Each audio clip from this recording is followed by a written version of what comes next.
¿Qué tal? ¿Cómo están?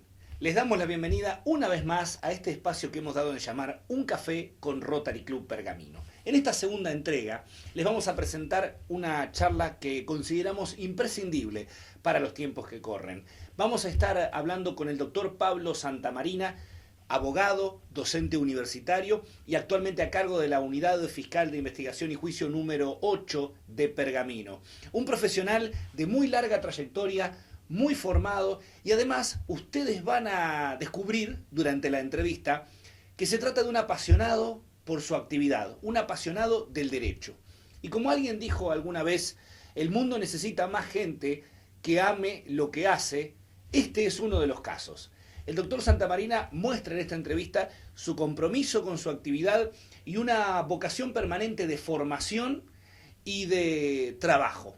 Por eso creemos que se trata de un aporte muy importante en este ciclo de entrevistas orientado a que se pueda acceder al conocimiento y también acceder a las opiniones, a las explicaciones, a los análisis de las personas que día a día ocupan cargos de gran responsabilidad. Este es el caso del doctor Santamarina. Desde ya les agradecemos a todos ustedes haber compartido con nosotros la primera entrega, la primera charla que tuvimos respecto de este ciclo de Un Café con Rotary Club Pergamino. También, bueno, a aquellos que nos hicieron llegar sus comentarios respecto de la charla que mantuvimos con el doctor Esteban Tagliaferro, un médico intensivista, y los invitamos, tanto en este como en los sucesivos videos, a dejarnos sus comentarios en la casilla destinada a tal fin por la plataforma YouTube, porque luego los estaremos respondiendo en un futuro video. Gracias una vez más y ya los dejamos con la charla con el doctor Pablo Santamarina.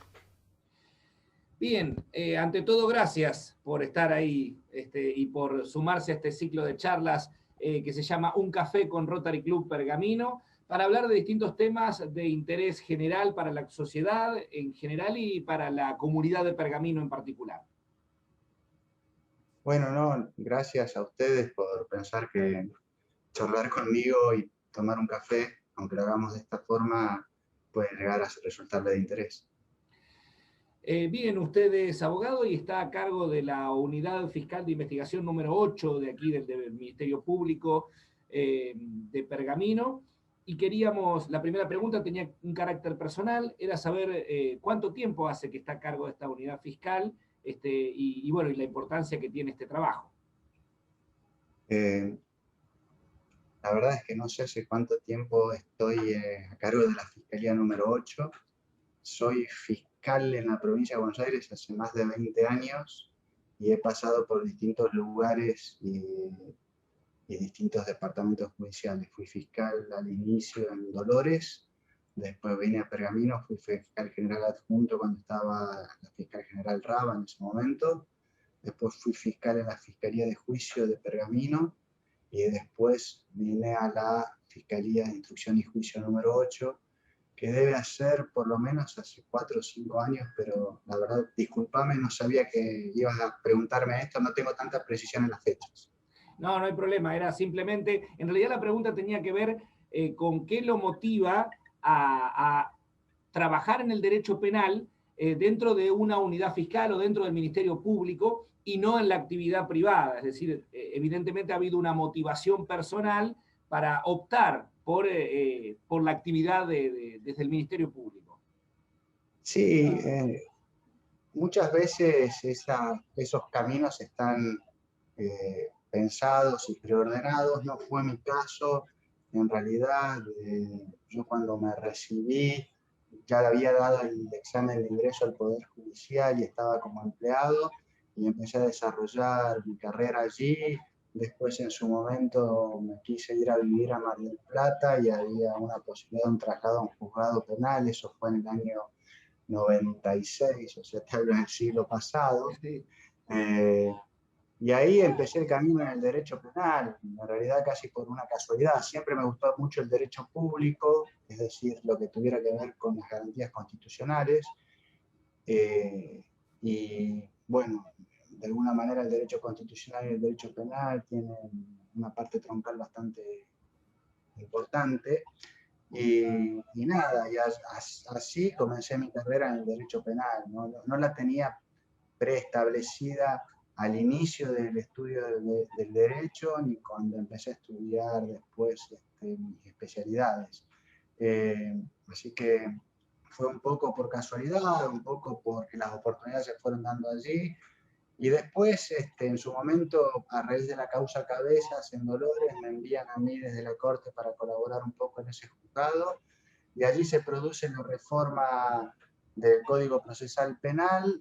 Yo tenía en ese momento alrededor de 30, 31 años, y entonces fui a rendir para los cargos que se abrían como posibilidades dentro de este nuevo esquema procesal, y me parecía que en ese momento lo más indicado, dada la experiencia que yo tenía, es que rindiera como fiscal o como defensor, no como juez. Me parecía que me faltaba madurez y experiencia todavía para ser juez.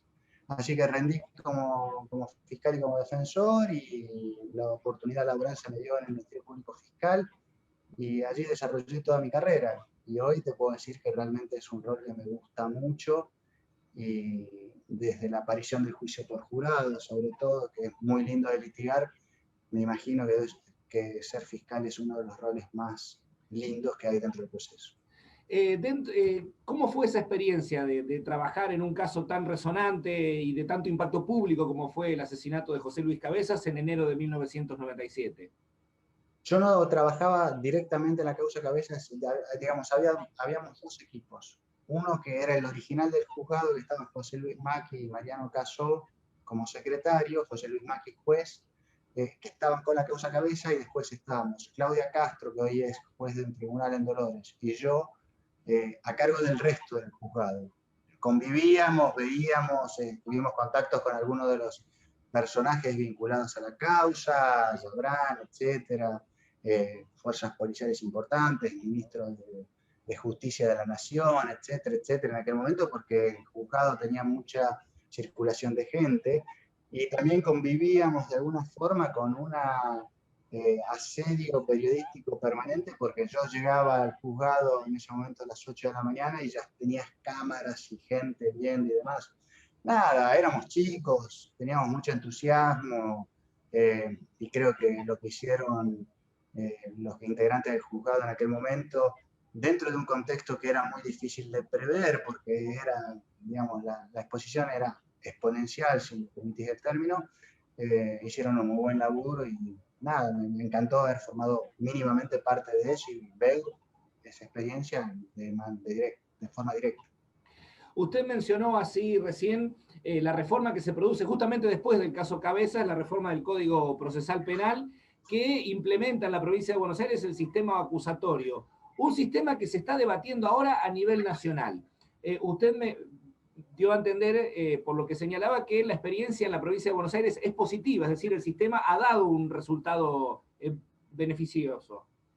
Sí, sí, digamos, eh, los códigos procesales empezaron a reformarse a partir de ese año, 98-96, y tender hacia los procesos adversariales acusatorios, y fueron mejorando con las distintas reformas. El de Buenos Aires es lo que se llama, lo que explicamos en clases nosotros, como proceso de primera generación.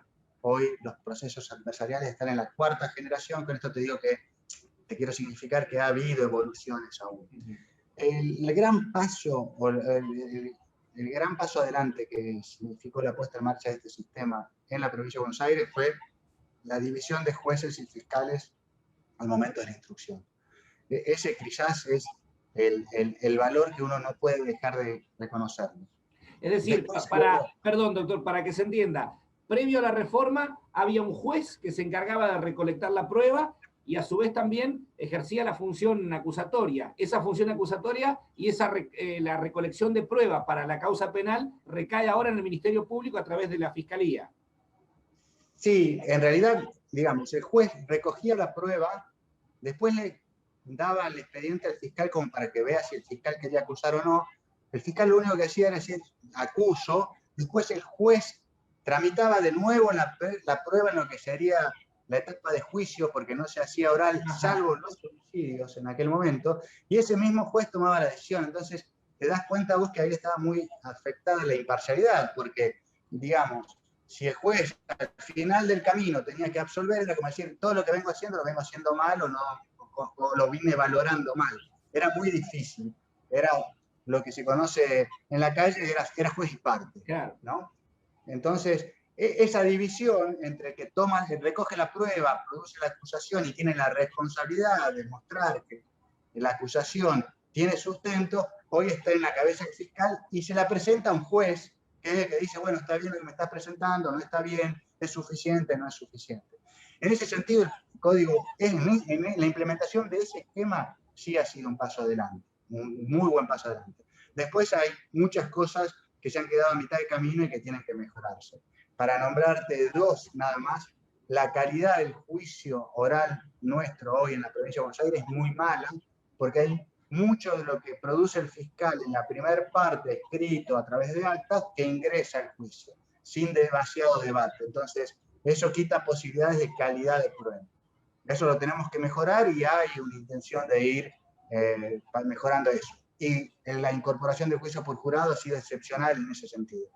Y después yo creo que el Ministerio Público Fiscal, esto lo escribí ahora en un código comentado que va a salir dentro de poco, el Ministerio Público Fiscal todavía tiene que dar un paso más adelante, que es asumirse que es corresponsable de la política de persecución criminal en concordancia con lo que es la política criminal que desde el Estado se implementa. Y eso no puede, digamos, ahí tiene que haber una política provincial que todos los fiscales sigamos y que ustedes, los ciudadanos comunes, quiero decir, puedan decir, che, estoy de acuerdo con la política de persecución del Ministerio Público Fiscal o no estoy de acuerdo, me parece mal que tenga tal tratamiento en determinados casos. Y eso hoy no está tan claro. ¿Usted está planteando someter la política de persecución penal al escrutinio público? No, yo creo, no al escrutinio público, yo lo que sí creo es que el público debería saber cuál es el criterio de persecución que tiene el Ministerio Público Fiscal, qué hace con los casos, con determinados delitos, y que todos los fiscales deberíamos, en la provincia de Buenos Aires, tener el mismo criterio y no que dependa de si el caso cae con Pablo Santamarino o con cualquier otro fiscal. Digamos, no deberían ser criterios individuales, sino que debería ser una política a nivel provincial. Pergamino debería tener... Exactamente. Entonces, ahí sí el ciudadano que puede decir, che, no estoy de acuerdo con los criterios que el Ministerio Público Provincial tiene para tratar este tipo de casos. Para decirte un ejemplo, digamos, no estoy de acuerdo con cómo se trata el Ministerio, la importancia que le da o no, o el tipo de soluciones que promueve el Ministerio Público, los fiscales de la provincia para, por ejemplo, los robos con armas. No estoy de acuerdo, no me gusta, o sí me gusta, o me parece demasiado fuerte, o no me parece. Digamos, y ahí tendría que haber criterios únicos, que eso le darían un rol más distintivo a la institución Ministerio Público y la haría más fuerte, desde mi humilde punto de vista. ¿Algún otro punto que considere importante mejorar de la prestación de justicia penal en la provincia de Buenos Aires? Yo creo que en lo que es en la provincia de Buenos Aires, esto se está tratando de hacer, pero estamos todavía a mitad de camino, hay que tratar de oralizar y generar mayor cantidad de audiencias, audiencias obligatorias, donde las partes, básicamente fiscal, defensor e imputado y juez, se vean las caras para tratar las distintas instancias o discusiones que se van generando antes de llegar al juicio. Si eso fuera posible, es decir, encontrarse cara a cara en audiencias orales, yo creo que habría muchas mejores soluciones porque en el diálogo es todo mucho más productivo. Los códigos de cuarta generación, como los que te digo, como por ejemplo puede ser el de Santa Fe, tienen muchas de estas audiencias orales obligatorias antes del juicio, donde las partes muchas veces arriban a acuerdos que hoy, por ejemplo, nosotros estamos arribando a fuerza de la pandemia. Como los juicios no se pueden celebrar, estamos acordando muchas más cosas antes del juicio porque la pandemia nos impuso esta agenda. Esto yo creo que debería ser una práctica que deberíamos implementar más. ¿Se puede inferir de lo que me viene comentando, doctor, que la oralidad ha dado resultados positivos y que se tiende hacia la oralización. Y también, según pude leer, según pude entender, también dio resultados en su implementación en el derecho civil, las audiencias de conciliación, las audiencias previas, la oralización del proceso, no solamente lo ha agilizado, sino que también ha permitido resoluciones mucho más satisfactorias también para las partes. ¿Esto es así?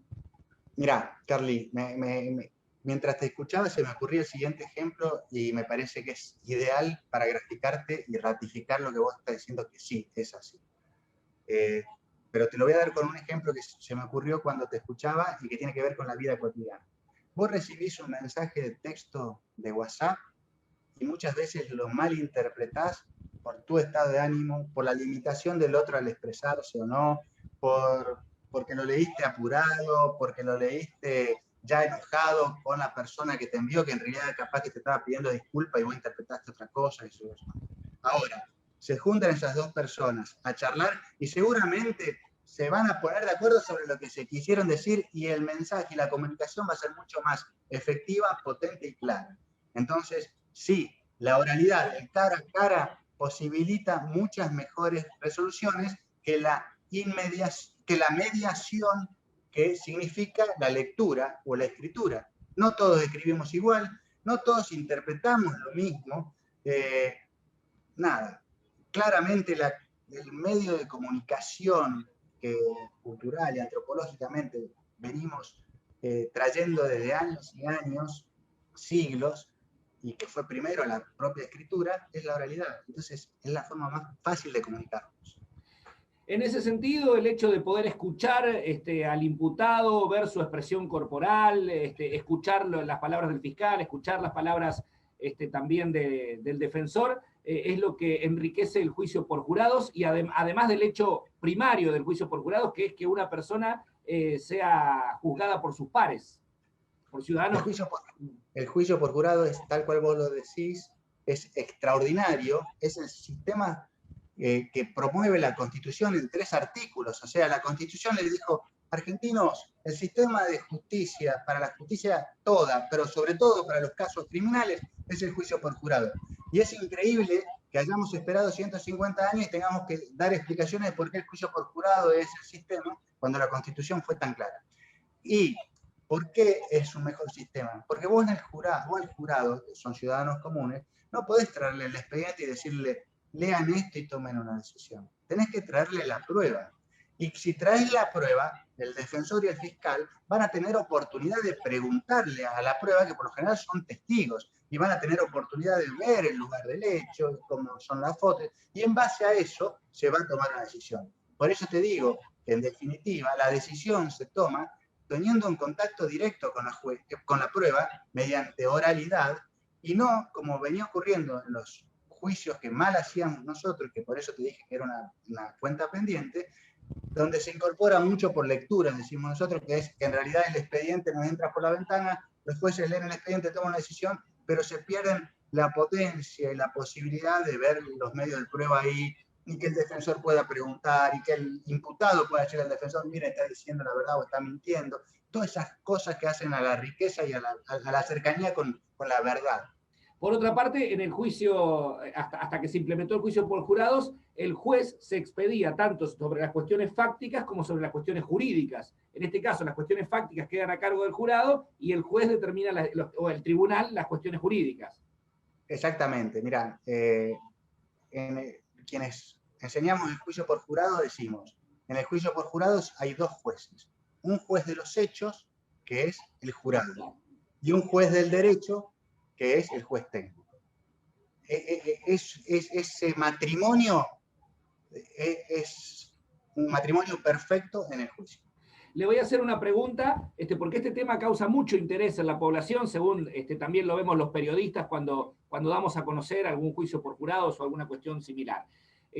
La pregunta es la siguiente. Durante muchos años, inclusive juristas, abogados, plantearon que el juicio por jurados podía generar inconvenientes, en el sentido, por ejemplo, usted mencionaba el caso Cabezas, y se planteaba si Chabrán hubiera tenido un juicio justo en el caso de que fuera jurado, muy influenciados por la opinión pública o por los medios de comunicación. Esto, bueno, usted me señala que en la experiencia real no ha sido así en ninguna oportunidad. Yo lo que te puedo decir es algo que le digo a mis alumnos, es que ningún sistema es perfecto porque está creado por seres humanos y los seres humanos somos naturalmente imperfectos. Entonces, lo que sí te puedo decir es que el sistema que más garantías brinda, garantías hacia el imputado, pero también hacia la sociedad, de que lo que se hace ahí está bien, es el sistema de juicio por jurado. Yo siempre, cuando tenemos la primera clase con el curso de juicio por jurados en la UBA, les pregunto a los alumnos si ellos consideran que son más permeables a la opinión pública o al trabajo de ustedes, los periodistas, los jurados o los jueces profesionales. Y entonces ahí se arma una discusión muy linda y se escucha de todo. Y uno, digamos, y te preguntaría lo mismo a vos o a cualquiera que después se interese en esta charla, y la verdad es que los jueces profesionales tienen mucho más que perder si toman una decisión en contra de lo que los medios esperan o lo que el pueblo espera. Porque pueden ver condicionado su trabajo futuro, si están en una carrera hacia un ascenso, puede ser que un diputado les pida un jury porque no les gustó la decisión que tomaron y entonces eso les va a trabar el ascenso. En cambio, el jurado va, mira la prueba, escucha a los testigos, dice culpable o inocente, se deja el caso y nunca más vuelve y sigue con su vida cotidiana. Entonces, claramente es un sistema que yo prefiero, pero además te vuelvo a otra reflexión, Carly, digamos, más allá que lo prefiera yo, o lo prefiera vos, o no lo prefiramos, está en la Constitución desde todas las redacciones. Entonces, cumplamos la Constitución, después vemos. Ha mencionado varias veces su actividad docente, doctor. Bueno, quería preguntarle acerca de esa experiencia, el interés de los jóvenes. Uno ve que muchas veces hay un creciente interés por la cuestión jurídica, por la cuestión del derecho. Esto me corresponde, tengo derecho a tal cosa, no pueden hacer tal cosa conmigo. Creo que hay un creciente interés social en las cuestiones jurídicas y no sé si eso se refleja en el estudiante clásico de cualquier universidad. Mirá, yo la verdad es que ahí me voy a escapar un poco de lo que escuchaba de mis padres o de los padres de mis padres en esto de que las generaciones que nos antecedían eran mejores que las que venían después. En realidad yo creo que tengo una gran esperanza en lo que yo veo en las universidades. Yo doy clase en la UNOVA y doy clase en la U. Y doy todas las semanas en las dos. Y los chicos hoy, chicos y chicas, de un promedio entre 17 y 25 años, por lo menos que es el sector que yo más veo, el sector etario, tienen una sensibilidad respecto a los derechos del otro, al trato del otro, al reconocimiento del otro, que realmente es admirable. Uno aprende todo el tiempo y hasta, si me permitís la expresión, quedamos en offside muchas veces porque nos damos cuenta que estamos... La verdad es que a mí, aparte tengo hijos de esa edad y por eso también trato de ser optimista, pero a diferencia de lo que pasa en muchas decisiones o cuestiones que están más vinculadas a lo institucional o tomadas por personas de mi edad o más grande que yo, en relación a ese desencanto que me producen esas actitudes, lo que veo en los jóvenes es muy esperanzador, realmente. Los chicos tienen una sensibilidad y una inteligencia que hay que escucharlos, hay que aprender. Como experto en un tema tan en boga hoy en día como es el tema del derecho penal, sobre el cual todos indefectiblemente opinamos sobre qué habría que hacer con tal persona que cometió un delito, opinamos sobre qué habría que hacer para mejorar la seguridad. Se ha complejizado la cuestión, hay mucho más acceso al conocimiento del derecho penal, hay delitos nuevos, los que surgen del uso de la informática, los que surgen de algunas cosas nuevas que vienen ocurriendo. Seguramente imagino que debe ser bastante complicado y bastante demandante ejercer una función desde el Ministerio Público en este contexto actual.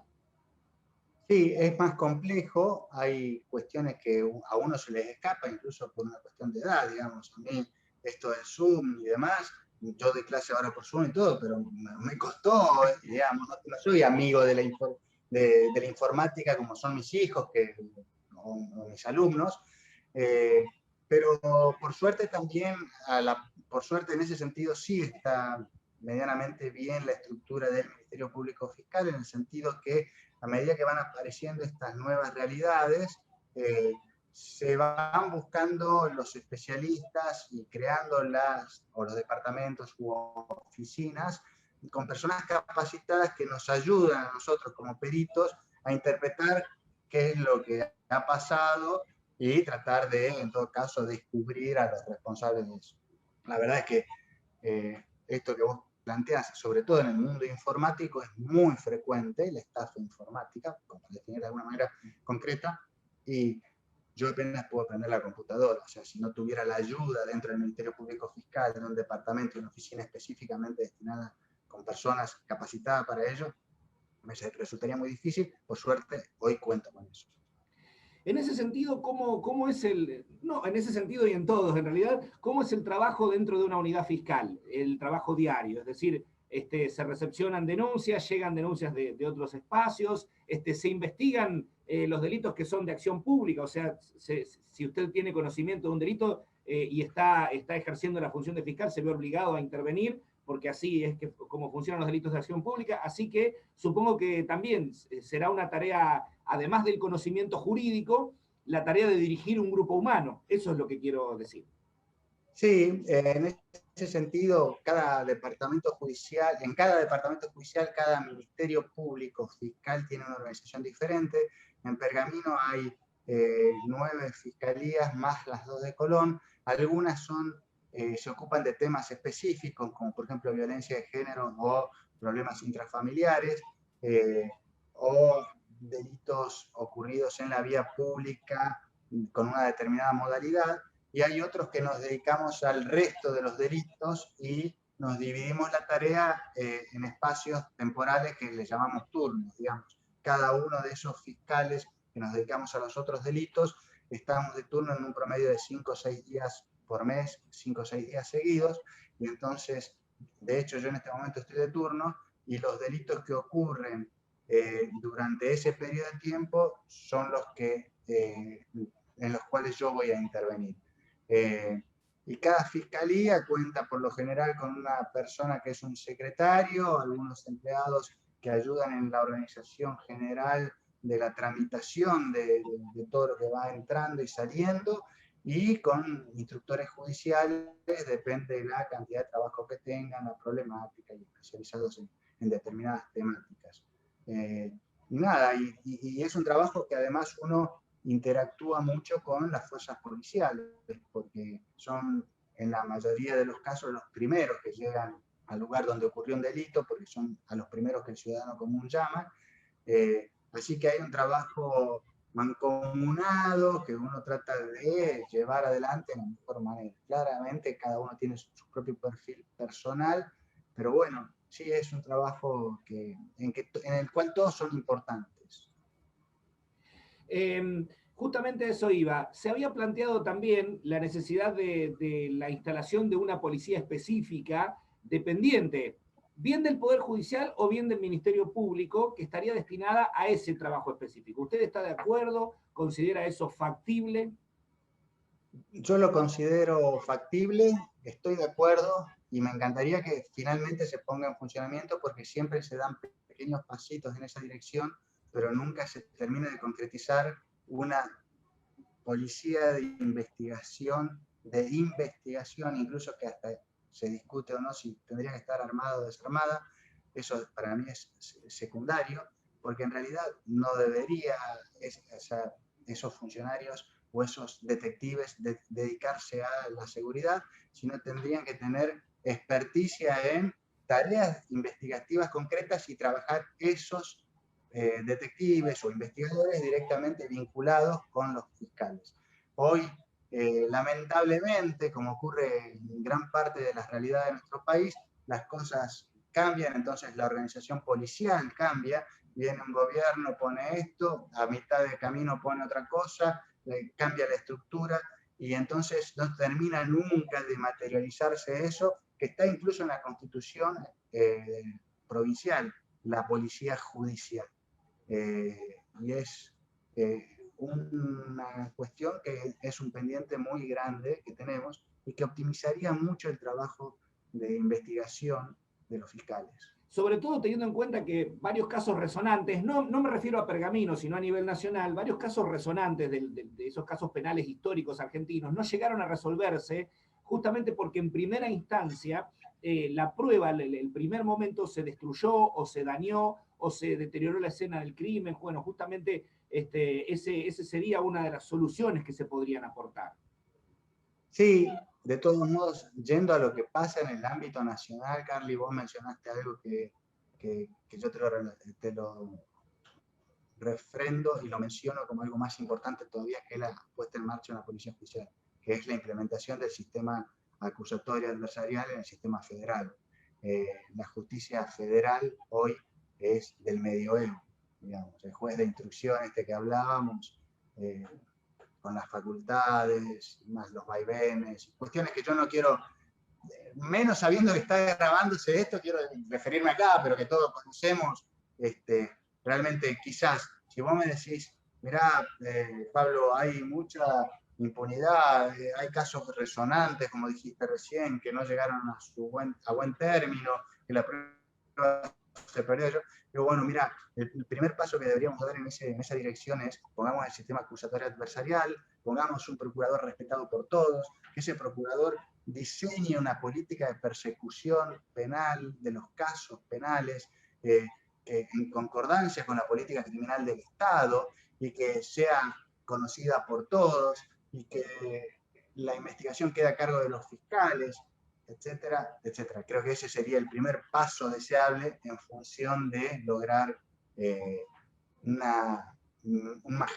mejor resultado en la actuación de la justicia.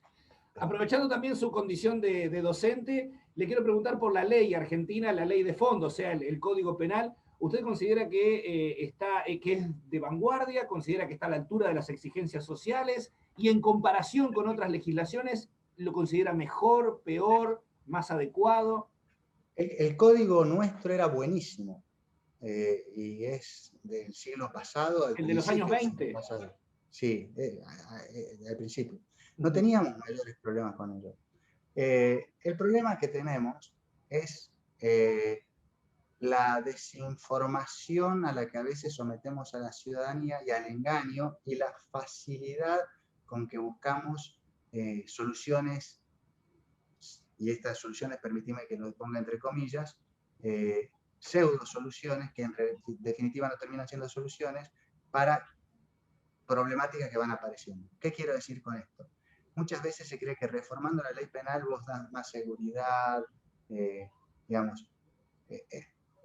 Existe el homicidio en un contexto de violencia de género, antes era un homicidio. Quizás agravado por el vínculo, pero el concepto de violencia de género no existía. Y lo cierto es que la implementación o la aparición de la ley penal, en ese sentido, que es muy buena, y para tomar conciencia, de todos modos no protege a la mujer respecto de las situaciones de violencia de género. No, claro, entonces, simplemente aumenta la imputación, la penalidad. Lo que ha logrado en este caso puntual es que por lo menos se visualice el problema. Pero los problemas no se solucionan solo con la reforma de la ley. No se reforma. Y entonces, respondiendo a tu pregunta, nuestro código ha sufrido muchas reformas que se han ido proyectando para resolver, y acá esto de nuevo comillas, o para decir que se resolvían problemáticas que iban apareciendo y que generaban cierto estupor social, pero en definitiva no se resolvieron ni las problemáticas y se fue desarmonizando el código. Hay dos proyectos de códigos, uno de una comisión que encabezó Zaffaroni en el último gobierno de Cristina Kirchner, otra que encabezó un juez de la Casación Nacional que se llama Borinsky en el gobierno de Mauricio Macri. En realidad los dos proyectos son muy parecidos y son muy buenos. Y la ventaja que tienen sobre el código que actualmente utilizamos es que son armónicos, porque ya no están sujetos a todos los cambios que fueron imponiéndose desde la legislación para, otra vez, resolver los problemas que iban apareciendo. Usted no sé si coincidirá conmigo en que quizás la sociedad, una sociedad que podríamos calificar en algunos aspectos como convulsionada, esté buscando en el derecho penal quizás, o en la justicia, en la administración de justicia, soluciones a problemas que en realidad tienen un contexto multicausal, es decir, que tienen como culminación un delito, pero que en realidad el delito es la parte visible de todo un cuerpo de problemas que escapan grosamente a la cuestión del derecho penal. Estoy absolutamente de acuerdo con vos. Muchas veces, estos son temas que tratamos en la primera clase de una de las clases de la UBA, y yo les digo a los alumnos, bueno, a ver, agudicen el oído para cuando ante una cuestión que aparezca y que genere cierta resonancia social, escuchen a un legislador diciendo, hay que aumentar la pena, porque en realidad lo que está haciendo el legislador es proponiendo una solución, otra vez comillas, que para él es fácil, porque es dictar una ley, pero el problema va a seguir existiendo, porque el problema tiene otros ingredientes que con el aumento de la pena no van a resolver.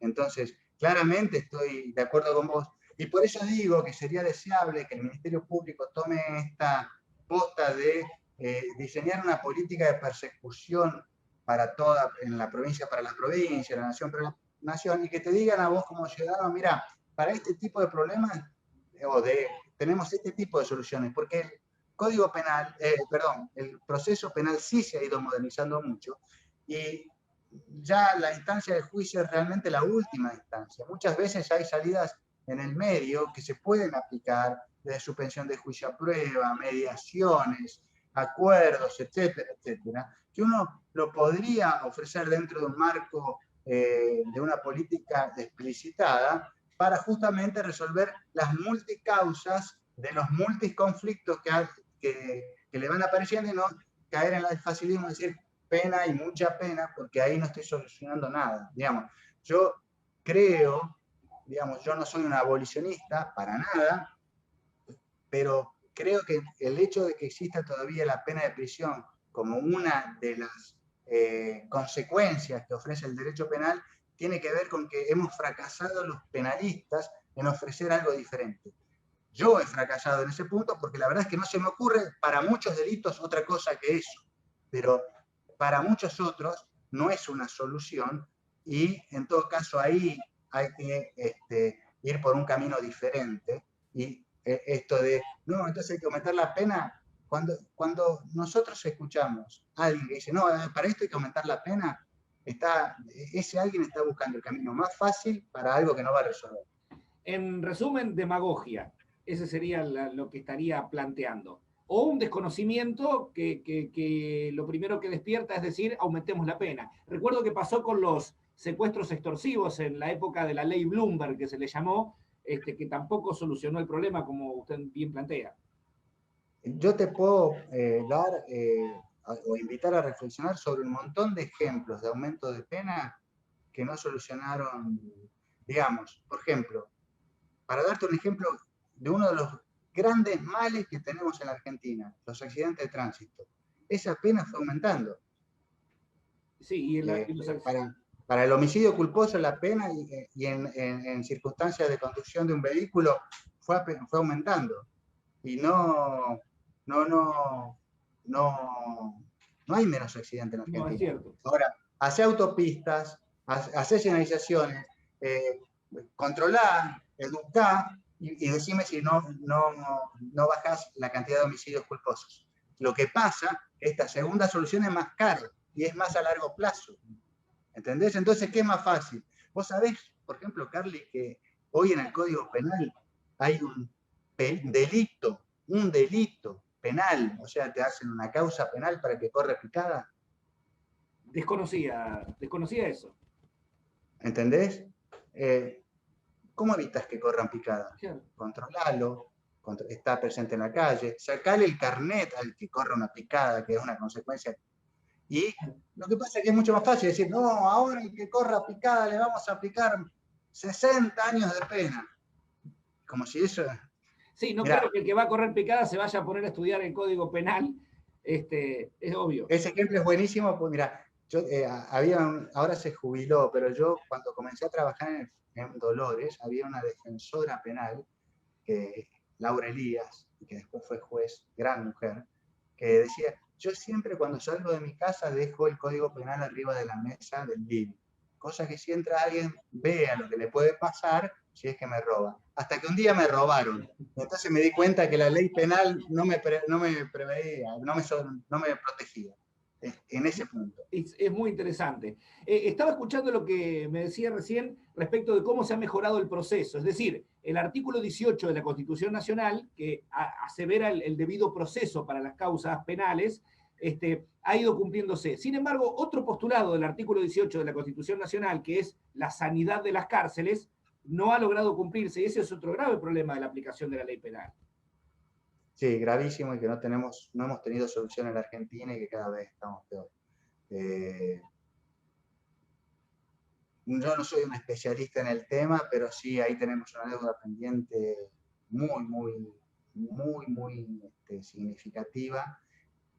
Y aparte, muchas veces, digamos, si uno quisiera ser egoísta, digamos, y no pensar en el otro como un ser humano, pero quisiera ser egoísta, es muy difícil que uno se proteja a uno mismo sometiendo a una persona en una jaula durante un buen cúmulo de años, en una jaula donde está en pésimas condiciones, para después convivir con uno y que sea todo armónico, digamos.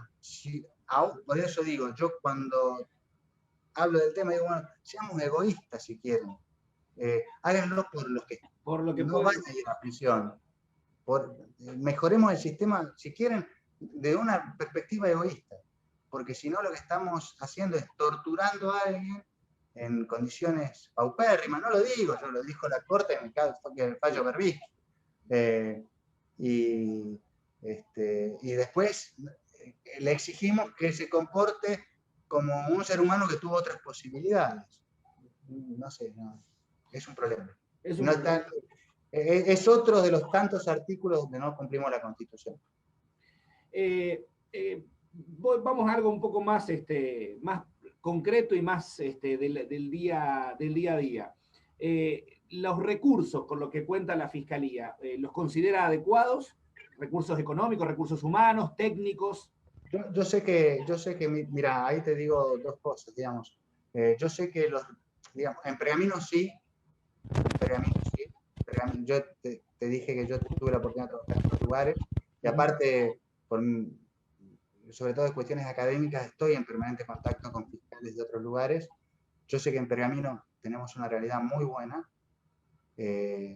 No es la misma realidad que en toda la provincia. Hay lugares en la provincia donde los fiscales trabajan en muy malas condiciones, con muy pocos recursos, con una demanda y una agresividad y una complejidad de la situación que realmente es muy difícil y muy estresante.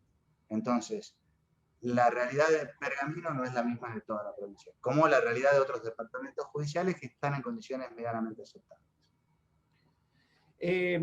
En su opinión, el número de fiscalías existente en Pergamino y las que tenga conocimiento, ¿es correcto a nivel provincial y en Pergamino en particular? En Pergamino yo creo que sí, pero aparte, digamos, yo creo que estamos jugando el partido sin haber comprado la pelota, digamos, o sin saber el reglamento.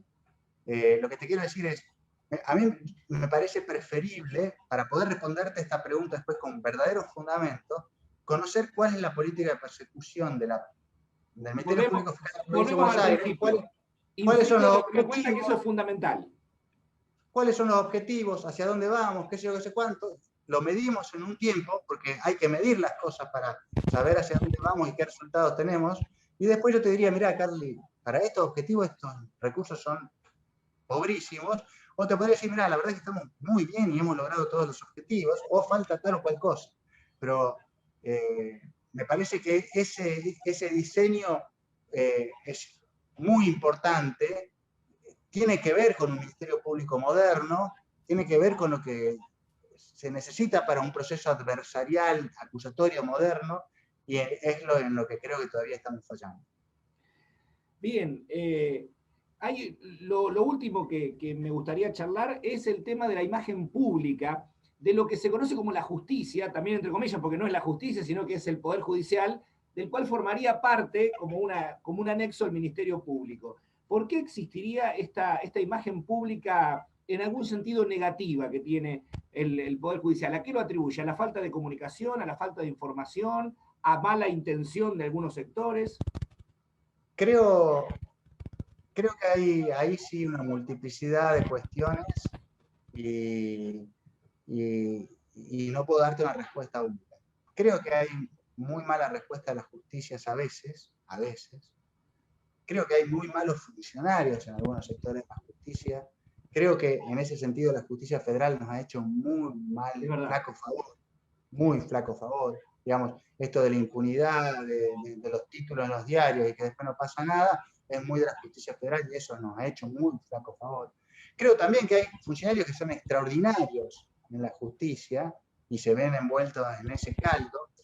Creo también que todavía la justicia no entendió, la justicia como sistema, como institución, el Ministerio Público también, no entendió que la ecuación de los medios de comunicación cambió totalmente. ¿Entendés? Claro. Eso de que los jueces hablan por su sentencia es ridículo, es realmente ridículo. Y el Ministerio Público no puede pretender que los fiscales no hablemos con los medios de comunicación.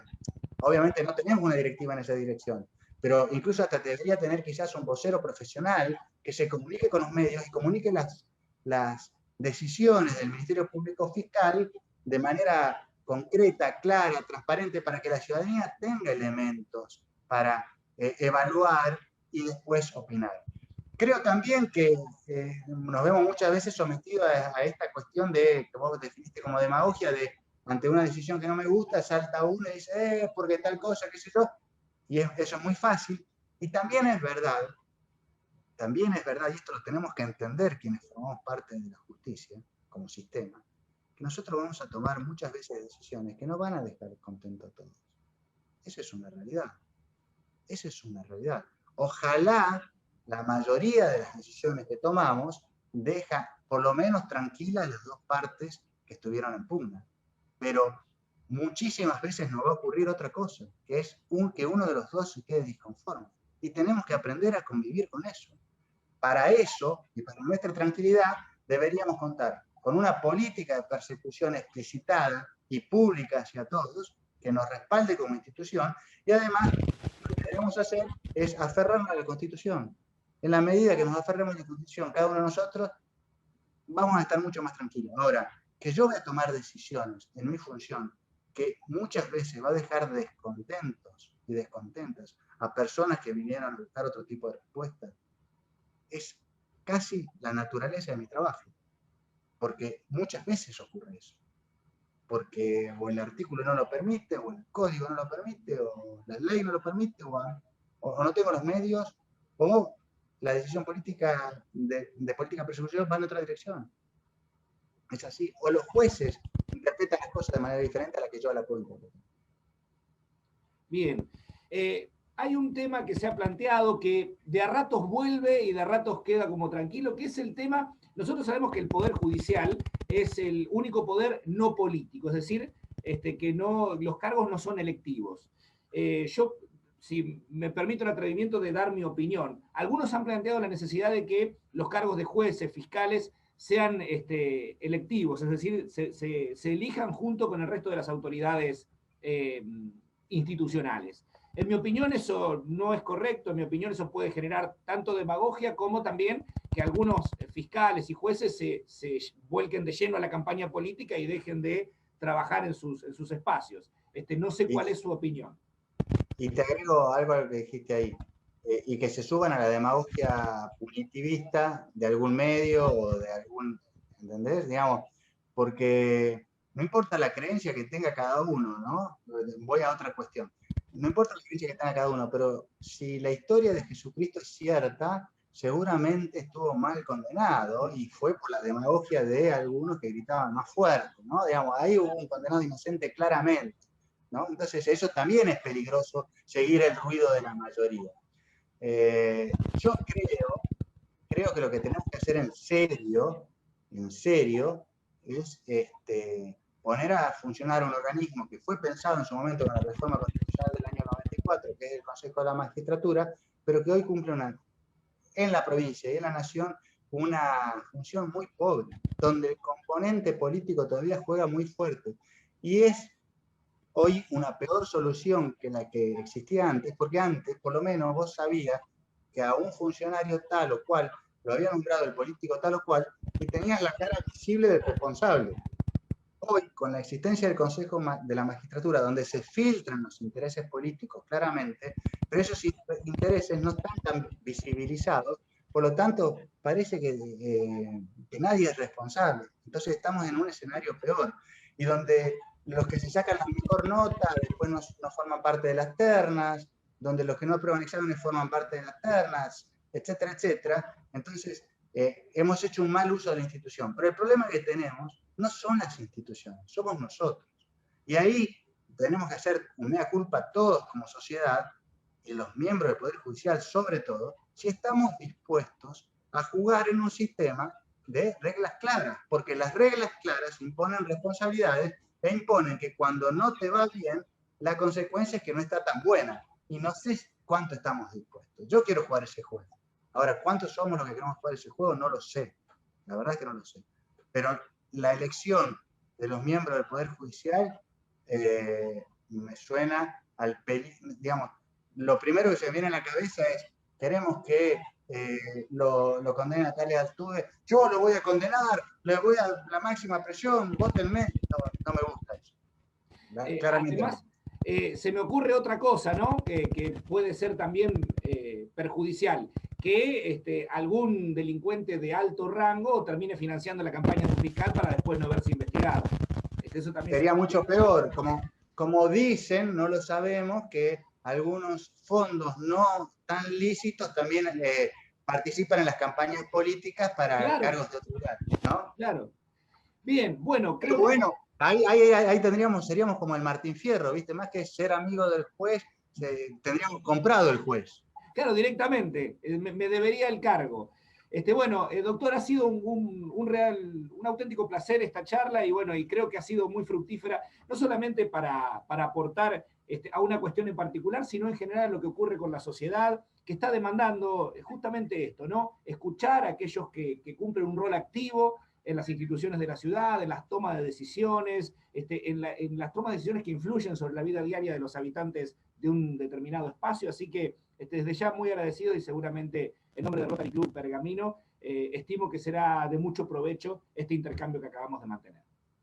Bueno, yo les agradezco a ustedes por haberme invitado. Es siempre bueno poder hablar estas cosas y aclararlas, por más que uno pueda tener un punto de vista que sea el equivocado o que otros no concuerden, y a disposición para lo que ojalá les resulte de interés.